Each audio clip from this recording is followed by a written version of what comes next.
देखें, government of Punjab को एक बड़ा अच्छा आइडिया है कि ये जो इशू है इसकी सीरियसनेस कितनी है। इसीलिए चीफ मिनिस्टर वो जो है एक एक वीकली मीटिंग कंडक्ट करते हैं स्मॉग की कंडीशन और स्टेटस को देखने के लिए और चेक करने के लिए। और पिछले जो हमने 3 से 4 हफ्तों में कुछ मेजर्स लिए, उनकी वजह से तकरीबन 50 पॉइंट्स एक्यूआई के अंदर डिप आया था। अब जो रीसेंट इशू हुआ है वो एक नया इशू है, और वो ये है कि जो इंडियन पंजाब है, जो कि पंजाब को हमारे बॉर्डर करता है, उसके अंदर एक मैसिव लेवल की स्टबल बर्निंग हुई है। और स्टबल बर्निंग के बाद जो विंड है, इसकी डायरेक्शन ईस्ट से वेस्ट की तरफ आई है। उसकी वजह से जो सारी पोल्यूशन इंडियन पंजाब में जो फील्ड्स की बर्निंग से क्रिएट हुई थी, वो हम उसने हमारी तरफ हमारे शहरों का रुख किया है। तो ये एक अनफॉर्चुनेट बात है। हुकूमत पंजाब ने खुद जो है ये मेजर्स लिए कि पंजाब के अंदर स्टबल बर्निंग को रोका जाए। नंबर 2, जो इंडस्ट्रीज हैं उनमें अब तकरीबन 80% इंडस्ट्री जो है वो इमिशन कंप्लाइंट है पंजाब की, कि उन्होंने अपने जो इमिशन जहाँ से उनकी पोल्यूशन निकलती है उसको ऑप्टिमाइज और लेटेस्ट टेक्नोलॉजी पे शिफ्ट कर गए हैं। जो हमारे भट्टे हैं उनके अंदर भी ज़िग-ज़ैग जो टेक्नोलॉजी होती है वो लग चुकी है।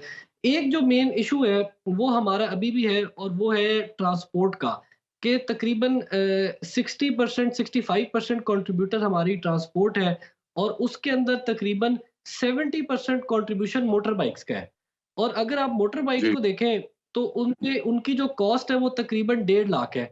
और अगर हम इलेक्ट्रिक बाइक्स की तरफ शिफ्ट करना चाहते हैं तो वो तकरीबन 6 लाख की आती है। तो पाकिस्तान जो जिस समझे इकोनॉमिक सिचुएशन में है, और जो इसकी सोशो कल्चरल डायनामिक्स हैं, उसमें ये जो लीप है, जो कि बाहर के मुल्क ले लेते हैं और हम जाते हैं और उनकी फ़िज़ा देखते हैं और बिल्कुल एक क्लीन एयर होती है। तो अभी हम जो है वो मेजर्स या वो इन्वेस्टमेंट जो है, जिस तरह आप लंदन में जाएँ तो एक लो एमिशन ज़ोन उन्होंने डिक्लेयर किया हुआ है, कंजेशन चार्ज पे करना पड़ता है। अब लाहौर या हमारे शहर हैं, उधर हम ये नहीं कह सकते कि आप 5,000 रुपए देंगे तो आप शहर के अंदर एंटर होंगे, या अगर आप डीज़ल गाड़ी गाड़ी लेके आते हैं तो आप 10,000 रुपए हमें दिन का दें। तो हम जो है ऑब्वियसली एक एडमिनिस्ट्रेटिव एफर्ट्स हैं, और उसमें मैं ये बताना चाहूँगा कि पंजाब की तारीख में हाईएस्ट नंबर ऑफ व्हीकल्स को हमने चेक किया है, तकरीबन 71,000 इन द लास्ट 10 डेज़, और उसमें तकरीबन 9% जो थी वो स्मॉग या ये इमिटिंग व्हीकल्स में आई थी। तो इसमें मल्टीपल वेरियस मेजर्स हैं, लेकिन जिस सिचुएशन से अभी उसके हम साथ गुज़र रहे हैं, जिसमें 2-3 चीज़ें हैं मिसाल के तौर पे मैं अभी जब आप गुफ्तगू कर रहे थे ना, तो मैं देख रहा था कि इस वक़्त एयर क्वालिटी इंडेक्स लाहौर का गया तो वो 273 वेरी अनहेल्दी पे आ रहा है और इस वक़्त मैं जिस जगह पर बैठा हुआ हूँ अमेरिका में, मैं यहाँ का एयर क्वालिटी इंडेक्स डाल के देखा है वो 11 पे है।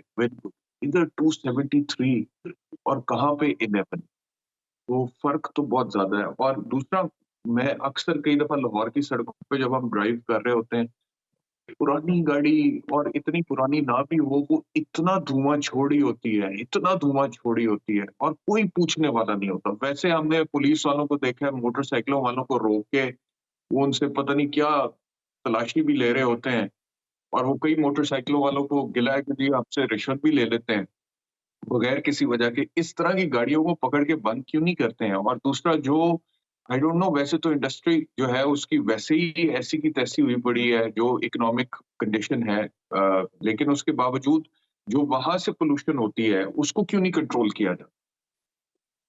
जी। देखिए, व्हीकल्स का जहाँ तक ताल्लुक है तो तकरीबन 26,000 जो व्हीकल्स हैं इनको फाइन किया गया है, और तकरीबन 9,000 व्हीकल्स जो हैं वो इम्पाउंड की गई हैं। लेकिन जब हम अपनी डायनामिक्स देखते हैं तो हमें अंदाज़ा होता है कि इसमें ज़्यादातर दिहाड़ी दार लोग होते हैं, वो ऑब्वियसली वो अफ़ोर्ड नहीं कर सकते कि उनकी 4 दिन 5 दिन गाड़ी रुके, तो गवर्नमेंट भी फाइन करके 1-2 दिन इम्पाउंड करके उनको ऑब्वियसली रिलीज़ कर देती है। इसमें हमें जो चाहिए वो चाहिए लॉन्ग टर्म इंटरवेंशन। यूरोप जो ने किया ये कि उन्होंने अपने इमिशन स्टैंडर्ड्स क्रिएट किए ईयू 3, 4, 5, 6, 7, और वो बता देते हैं कि बाय द ईयर दिस ये इमिशन स्टैंडर्ड होगा, और मिनिमम गाड़ी जो है वो इतनी जो है एफिशिएंसी पे ऑपरेट करे। इसके साथ-साथ ऑब्वियसली जो इलेक्ट्रिक व्हीकल्स हैं, अब 1/3 व्हीकल जो है वो इलेक्ट्रिक है यूएस के अंदर, यूरोप में, यूके में। तो हम जो है जो long term measures public transport की जहाँ तक बात होती है, तो 9 करोड़ की आती है इलेक्ट्रिक बस और 3 करोड़ की आती है आम बस। तो हमारे पास तो ये सिचुएशन है कि पिंडी जैसा शहर, फैसलाबाद जैसा शहर, उधर पब्लिक ट्रांसपोर्ट है ही नहीं।